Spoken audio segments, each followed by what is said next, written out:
Struggling to remove Microsoft Office 365 from your Windows PC? We'll guide you step by step to uninstall Office 365 on Windows 11. Open the Start menu and select Settings.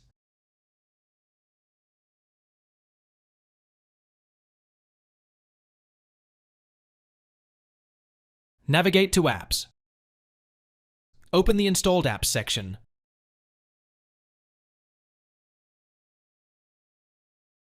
Scroll through the list or use the search bar to locate Microsoft 365 Office.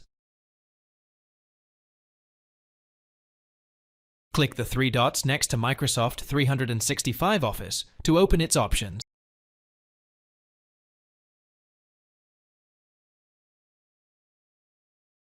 Select Uninstall.